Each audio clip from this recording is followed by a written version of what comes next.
Después de la resurrección de nuestro Señor Jesucristo y las apariciones durante los 40 días de su ministerio, digamos su ministerio terrenal, ya todo estaba completo. Ya había terminado su ministerio después de esos 40 días después de la resurrección. Por cierto, parece que los 40 días eran como el tiempo perfecto que Dios quiso usar para cumplir muchas misiones y muchas cosas. Por ejemplo, podemos entre algunas de ellas, ¿no?, ver que en el Antiguo Testamento, cuando Dios trajo el diluvio, ¿recuerdan?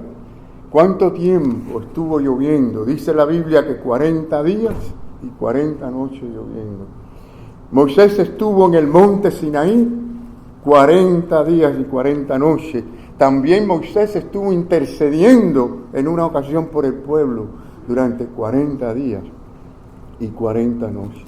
Si ustedes recuerdan, cuando entraban o tenían que entrar en la tierra prometida, los espías estuvieron 40 días espiando a Canaán.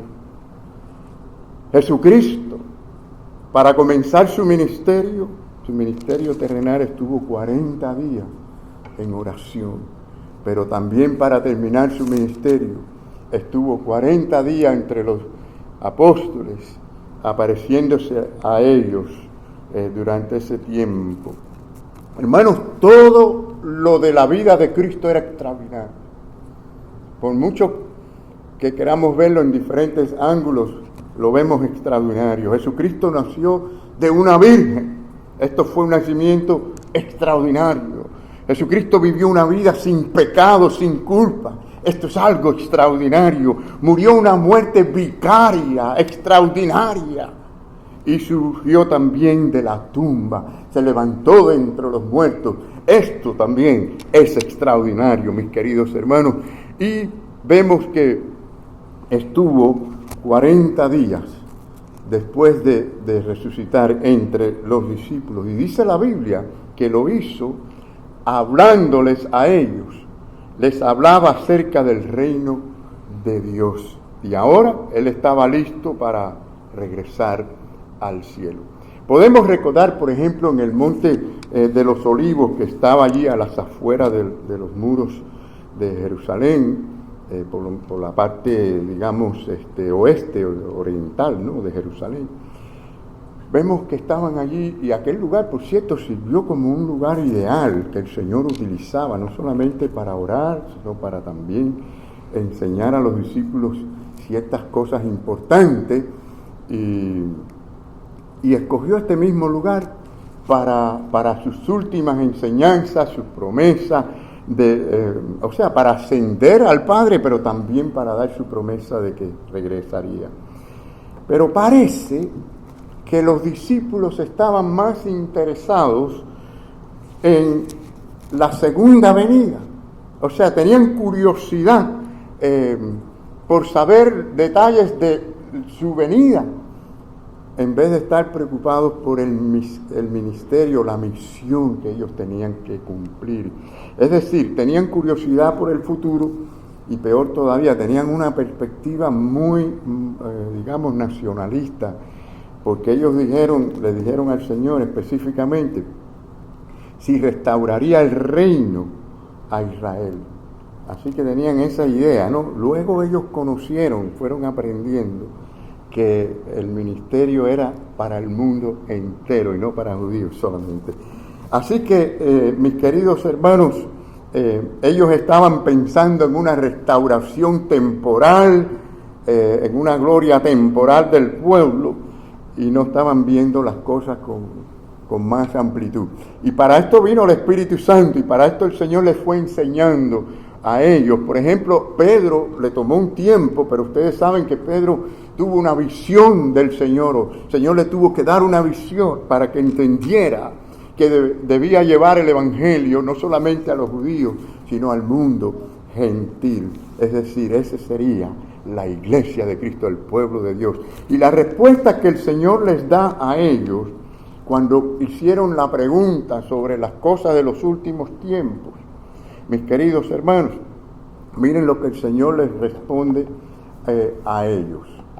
El Señor les dice: no os toca a vosotros saber o conocer los tiempos o las sazones, es decir, los detalles que el Padre puso en su sola potestad.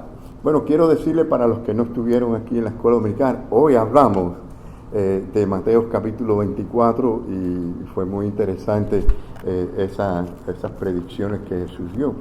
Yo les invito a todos a que vengan a la escuela dominical, comiencen a regresar a la escuela dominical, muy importante. Pero sí, mis queridos hermanos, el Señor les dijo esto en cuanto a la venida, los detalles de los tiempos, como muchos tratan de hacer hoy en día.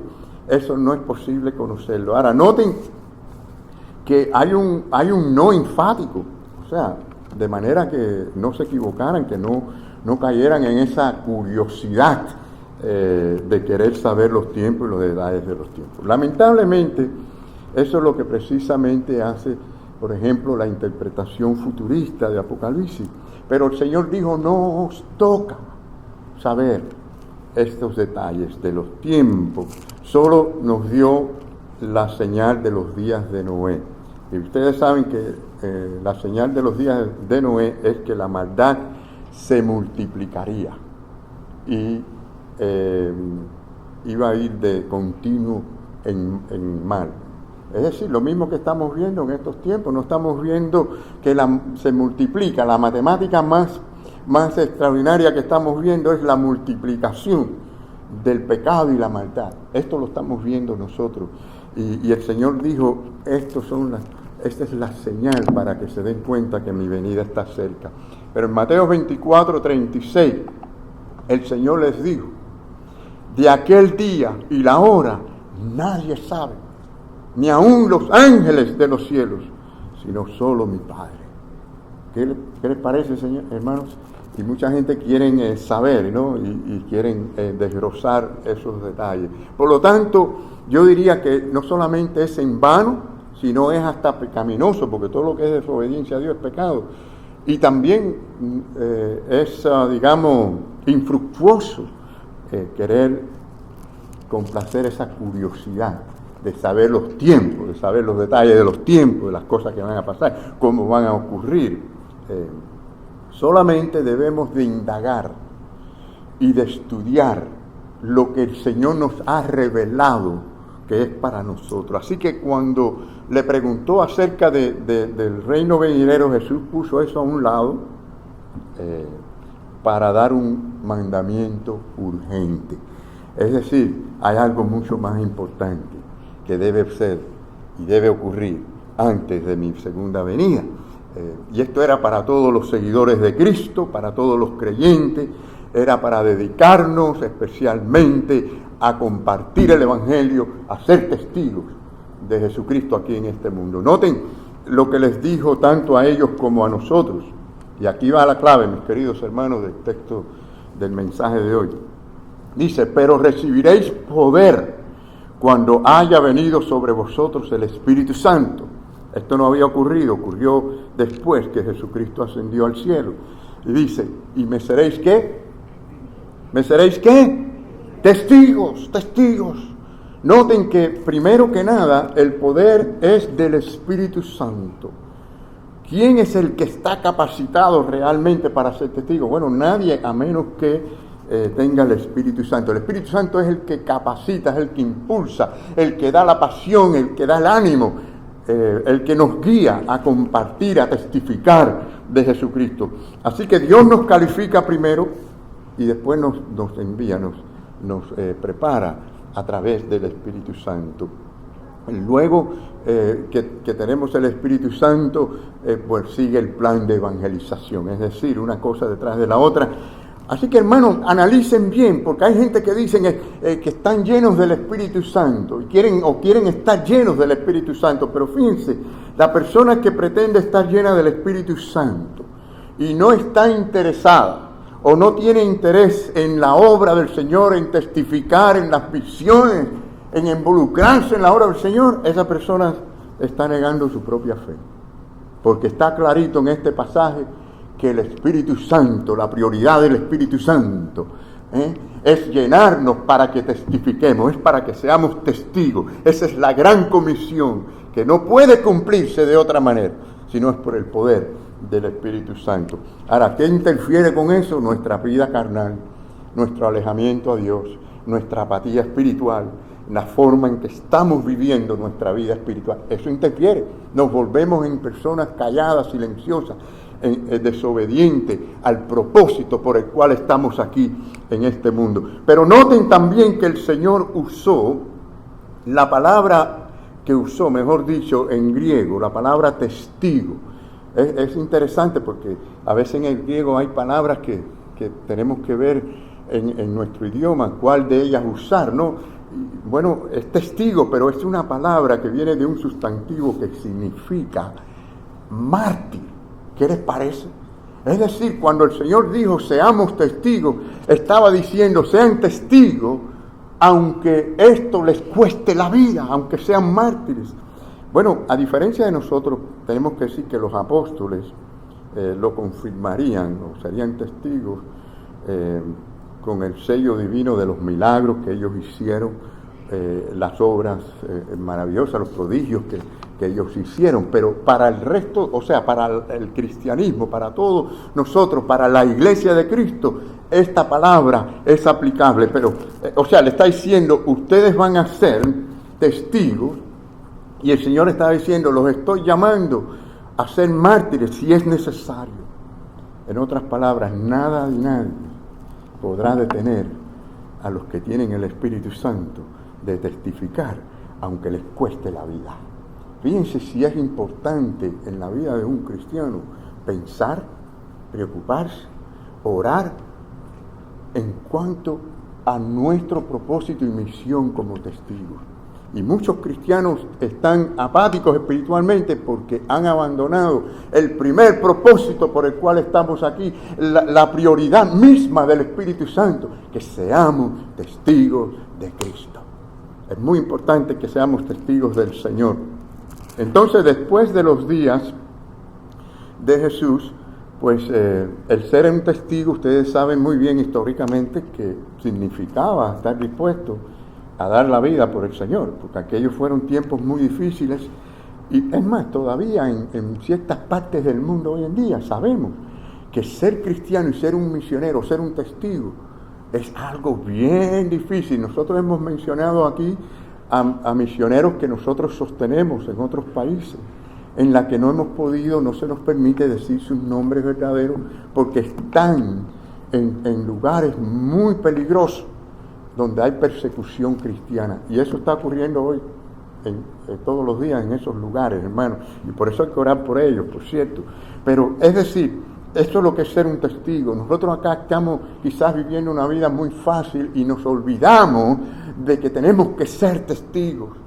Muchos no son testigos porque tienen miedo a ciertas formas de persecución. Algunos quieren ser aceptables, caer bien a las demás personas, estar entre ciertos grupos de personas y se callan y no dicen nada.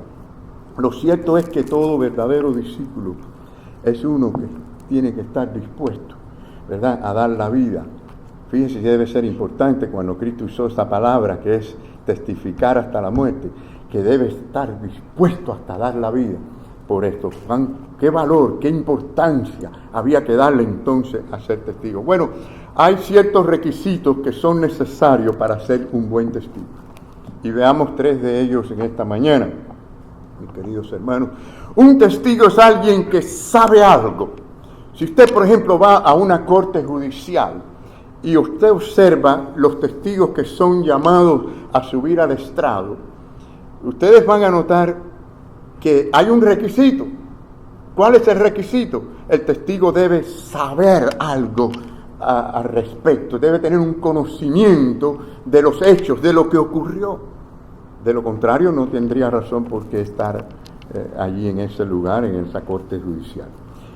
Ahora, imagínense que el testigo, cuando es llamado y se le pregunta sobre lo que ocurrió, comienza a decir algo así como: bueno, yo creo, a mí me parece, quizás pudiera, enseguida, mis queridos hermanos, inmediatamente el abogado opositor se va a poner en pie y va a decirle al juez: honorable, yo objeto. Y le va a decir: no estamos interesados en lo que pudiera creer este testigo, lo que él piense que pudiera ser, solo estamos interesados en saber lo que él sabe, lo que ocurrió. Entonces el juez va a tener que sostener esa objeción, es decir, va a estar de acuerdo. Ahora, ¿cuál es la calificación? La calificación de un testigo de Jesucristo. Bueno, ella o él debe saber algo importante acerca de Jesucristo. Miren, el apóstol Pablo lo puso de esta manera, ¿no? Él dijo: no me avergüenzo. ¿De qué no se avergonzaba? Bueno, del evangelio, de predicar a Jesucristo, de ser un testigo, porque yo sé en quién he creído. ¿Cuántos sabemos en quién hemos creído? Amén. Gloria al Señor. Sabemos en quién hemos creído, por lo tanto no, es tan maravilloso, tan precioso, que no podemos avergonzarnos de eso. A un gran cristiano de otra generación se le preguntó en su cumpleaños de 85 años de edad sobre cómo se sentía él acerca de la vida futura, del más allá, ahora que había llegado a tal edad. Y él respondió diciendo: bueno, he pensado en estos últimos años acerca de eso, de la vida más allá, después de la muerte. Anteriormente, dijo él, he estado frente a las sombras del duelo y el dolor muchas veces. Y he estado también tratando, me he visto en ocasiones en que estuve tratando de confortar a los corazones tristes. Pero ahora mis días van decreciendo y puedo decir que estoy ni la mitad seguro de lo que la vida futura será en detalles, tal como me sentía hace 40 años. Pero sí estoy el doble de seguro de que tendré una vida eterna en la casa de mi Padre. Amén. Amén. Cuán cierto, mis queridos hermanos, cuando nos vamos a envejecer, porque cuando uno es joven no piensa que se está envejeciendo, ¿no? Pero nos estamos envejeciendo todos los días. No es cuando cumplimos años, es todos los días nos envejecemos. Y nos los vamos sintiendo, ¿no? Nos los vamos sintiendo. Les hablo por experiencia. Pero cuando nos vamos envejeciendo nos damos cuenta, mis queridos hermanos, que los detalles de cómo serán las cosas en el cielo ya no es tan importante como el saber que en la casa de mi Padre muchas moradas hay. Esto es lo que realmente nos interesa, ¿verdad? Amigo, puedes tener esta esperanza, puedes tener esta seguridad, firme seguridad del hogar celestial, el lugar glorioso, si conoces a Jesucristo como Señor y Salvador. ¿Cuál es tu conocimiento acerca de Jesucristo? ¿Cuál es tu conocimiento? ¿Qué es lo que tú sabes acerca del Salvador? Un buen testigo es uno que conoce algo importante acerca de Jesucristo. Ahora, no solo un testigo es alguien que conoce algo, sino también es alguien que dice algo. El testigo habla, el testigo dice lo que sabe. El verdadero cristiano es un testigo de la persona de Jesucristo, de la deidad de Jesucristo, de la encarnación de Jesucristo, de su ministerio. Es un testigo de los milagros de Jesucristo, es un testigo del sufrimiento de Jesucristo en la cruz del Calvario, es un testigo de la resurrección de Jesucristo y de su ascensión. Esto no quiere decir que usted tenga que ser un experto, un gran teólogo en todos estos puntos, pero es conocer algo de Jesucristo importante, ¿verdad? Y esto debía ser el trabajo de ellos, en vez de estar tan preocupados en cuanto a los detalles de los tiempos y las sazones de los tiempos, debían de preocuparse por la misión. El negocio de ellos, así como es el nuestro, es testificar acerca de Jesucristo, acerca de su sufrimiento y la gloria que le siguió a su sufrimiento, porque Él es el único, es el suficiente Salvador. Y debemos comenzar desde nuestra Jerusalén, ¿hasta dónde, hermanos? Hasta lo último de la tierra, ¿no? Y lo hacemos, llegamos hasta allá, por medio de las ofrendas, por medio de la oración, llegamos a lugares que nosotros ni conocemos realmente. Algún día vamos a ver esa maravilla de cómo el Señor nos va a enseñar, cómo ayudamos a la obra en distintos lugares que nunca estuvimos allí ni supimos de los detalles. Pero sí, hermanos, de vez en cuando existe esto, ¿no? O aparecen, o leemos de algún testigo que aparece o apareció muchos años después de un crimen. Y esto es triste, ¿verdad? Es decir, estas personas que vienen a dar testimonio de la verdad tiempo después, y al hacerlo pues liberan a una persona que fue condenada como criminal o que está en la cárcel. Imagínense, hermanos, si esta persona hubiera sido testigo cuando se hizo el juicio original, pues esta persona inocente no hubiera ido a la cárcel. Es decir, esta persona conoce algún hecho, conoce lo que sucedió, pero no dijo nada. Y como resultado el prisionero fue ordenado a la cárcel injustamente condenado. Ahora, conocer acerca de Jesús, hermanos, no decirle algo a alguien es el peor silencio que podemos hacer.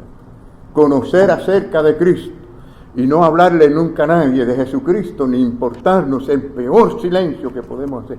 Imagínense que alguien conozca la cura o el remedio para el cáncer o para el SIDA o cualquiera otra de esas enfermedades mortales. ¿Cuánta gente, mis queridos hermanos, se salvarían, ¿verdad? Se pudieran salvar. Pero supongamos que esa persona que conoce esto guarda silencio y no comparte, no dice nada. ¿Cuánta gente que pudieran salvarse? ¿Cuánta gente morirían que pudieran salvarse, verdad? Y en este caso se trata de algo mucho más importante porque tiene que ver con el destino eterno de las personas. Hermanos, no existe ningún argumento lógico, ninguna oratoria, por elocuente y persuasiva que sea, que pueda cambiar el corazón de la gente o cambiar al mundo. Solamente Jesucristo, por medio de testigos que hablen, que digan, que prediquen acerca del Salvador y Señor, quien murió y resucitó de entre los muertos y que está en gloria. Hermanos, lo que estoy tratando de decir es que no hay un plan B, hay un solo plan para llevar el Evangelio al mundo.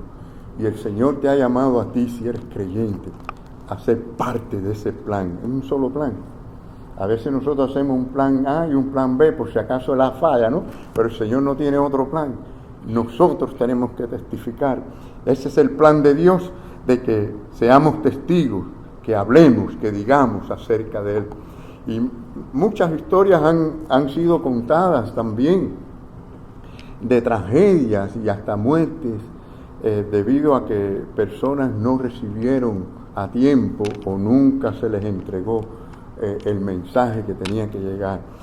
Una vez el Señor, nuestro Dios, dijo, y voy a citar a Oseas, el profeta Oseas, cuando el Señor dijo a través del profeta: mi pueblo perece por falta de conocimiento.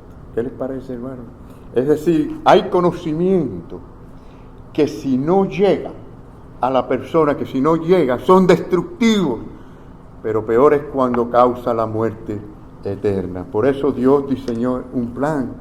El Señor hizo que por medio del Espíritu Santo nosotros nos convirtamos en testigos. Bueno, se cuenta que John Rockefeller jugaba el golf con un amigo muy querido.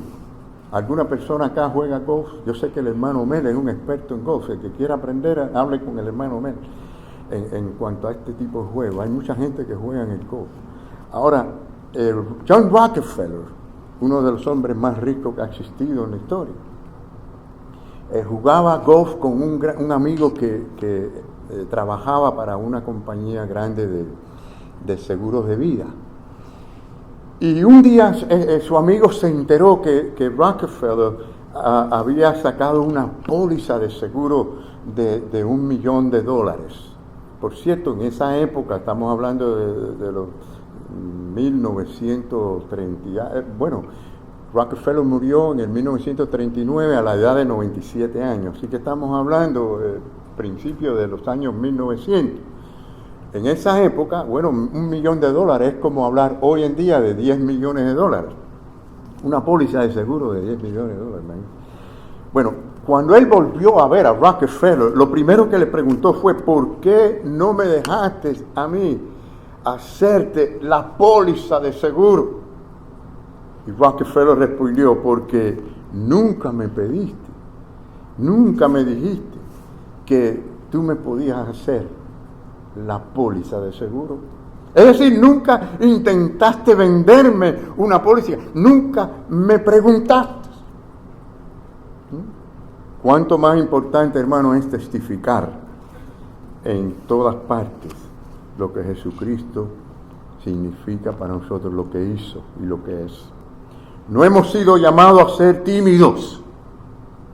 Usted podrá ser tímido para muchas cosas, pero si en algo los cristianos no deben ser tímidos, es en compartir y ser testigos de Jesucristo. Dice la palabra de Dios que Dios no nos ha dado a nosotros espíritu de cobardía, porque no nos ha dado Dios espíritu de cobardía, sino de poder, de amor y de dominio propio. Es decir, estamos para tener el valor, para hacerle frente a todas las cosas y sobre todo para cumplir la misión de la iglesia.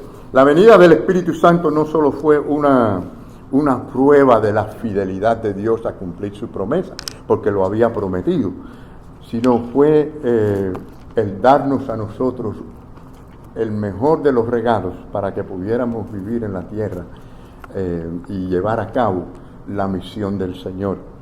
El Espíritu Santo es la preparación principal para poder ser un testigo del Señor.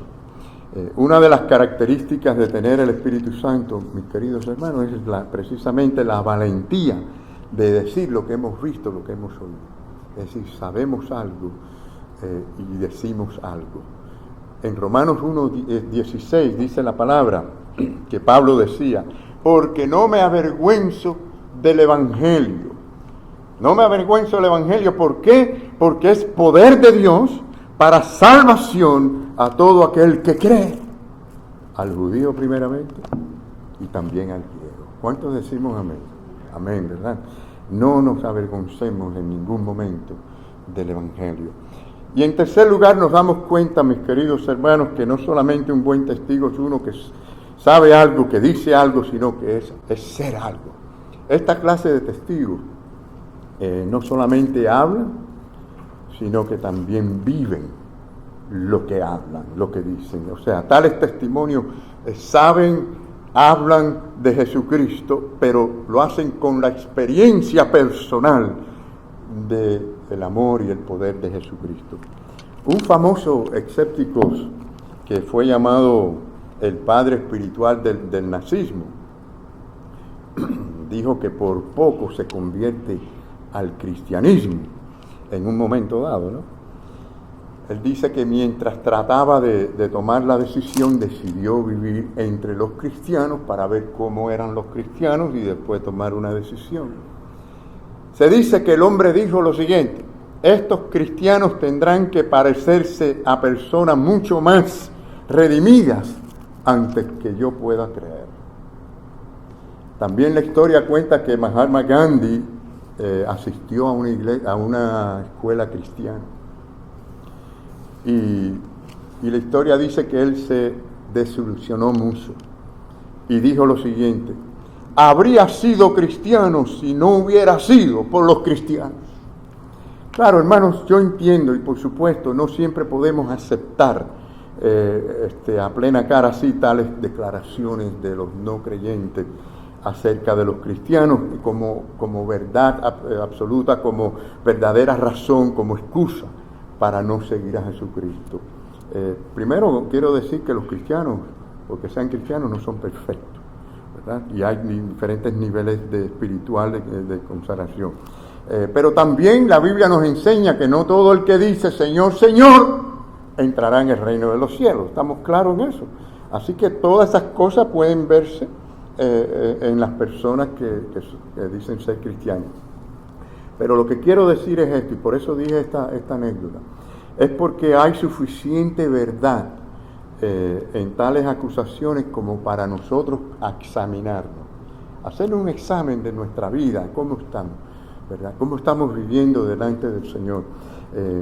Porque ¿saben qué, hermanos? También en una corte judicial, usted puede saber algo y usted puede decir algo, pero si el abogado opositor descubre que usted no es una persona íntegra, pues en un momento dado se va a levantar y va a presentar evidencia ante el tribunal y suplicar apasionadamente de que rechacen su testimonio porque usted no es una persona confiable.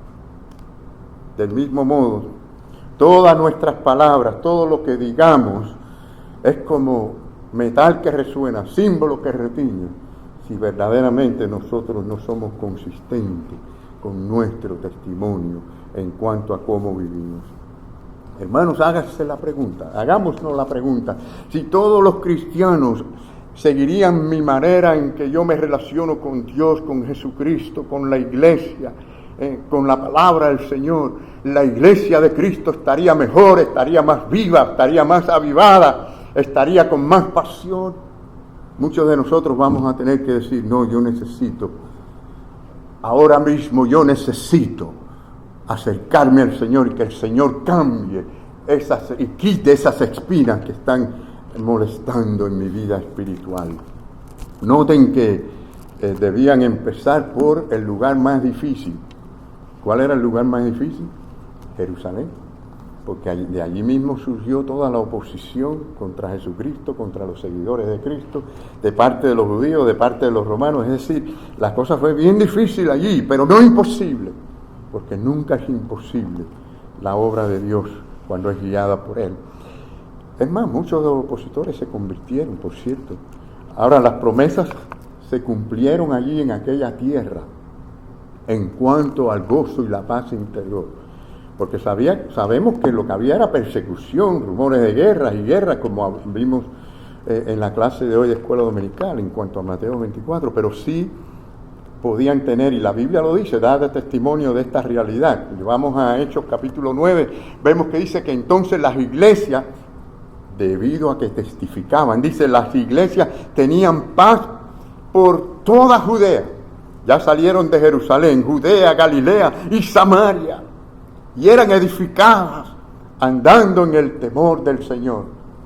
Dice que acrecentaban, fortalecidas por el Espíritu Santo. Pero ¿saben qué?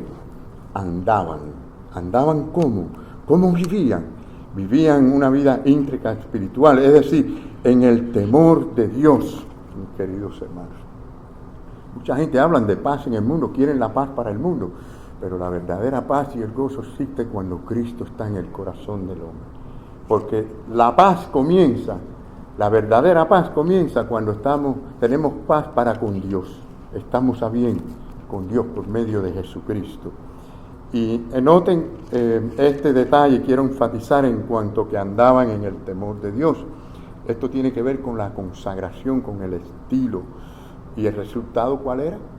Testificar. Y después de testificar había crecimiento. El Señor va a hacer fructífera la obra de aquellos que testifican sin miedo. Y por supuesto, después de Jerusalén y estos lugares, dice, en toda Judea, en Samaria, y ¿hasta dónde? Hasta lo último de la tierra. Hermanos, queremos concluir en esta mañana. Sabemos que el primer llamamiento de Dios es el llamamiento a la salvación. Dios llama al arrepentimiento, a reconocernos pecadores necesitados de la gracia y de la misericordia de Dios, reconociendo que hemos ofendido a Dios, que hemos pecado contra Dios y que merecemos el castigo eterno. Pero a la vez es venir a Jesucristo por fe, creyendo en la obra de Cristo, en lo que Él hizo, no en mis obras, no en mis méritos, sino en Jesucristo, lo que hizo en el Calvario. Cuando esto es una obra de Dios, mis queridos hermanos, se produce el nuevo nacimiento. Y sin esta realidad, las personas viven para la destrucción eterna. Por tanto, hacemos la invitación. Hacemos la invitación en esta mañana. Quizás alguien que me está escuchando por estos medios necesitas venir a Jesucristo. La invitación era que vengas a Él ahora. No lo dejes para mañana. Jesucristo es el único Salvador y Redentor, el único que nos puede dar vida abundante y esa paz y ese gozo eterno. Ven a Jesucristo, ven ahora. Pero también tenemos que decir que después del nuevo nacimiento, para los creyentes, ¿verdad? Decimos que eso es como el primer paso, eso es como el comienzo, porque después hay un ministerio que tenemos que llevar a cabo. Tenemos que ser testigos de Cristo. Esto incluye la totalidad de nuestra relación, de nuestra comunión con el Señor, desde el momento en que nos convertimos a Cristo hasta el momento en que Él nos llame a su presencia, o que Cristo venga, si es que viene antes de que nosotros partamos para el cielo. Pero mientras, si eres cristiano, eres un testigo de Cristo, eres llamado a ser un testigo. Procura ser sabio en cuanto a testificar, aprende lo que puedas aprender, pero no dejes de testificar del Señor. Muchas cosas nos hacen crecer como cristianos, ¿verdad? Sabemos que crecemos cuando leemos la palabra, cuando la estudiamos, cuando oramos, cuando tenemos compañerismo, cuando juntos alabamos al Señor y servimos al Señor. Pero, mis queridos hermanos, en el sentido más real, el cristianismo crece cuando cristianos producen a otros cristianos por medio del testimonio. Seamos testigos. Un buen testigo es alguien que sabe algo, que dice algo y que es algo. Estas son las características más importantes, mis queridos hermanos, y grandes características y grandes verdades de un buen testigo. Es saber, es decir y es ser. Que el Señor nos bendiga.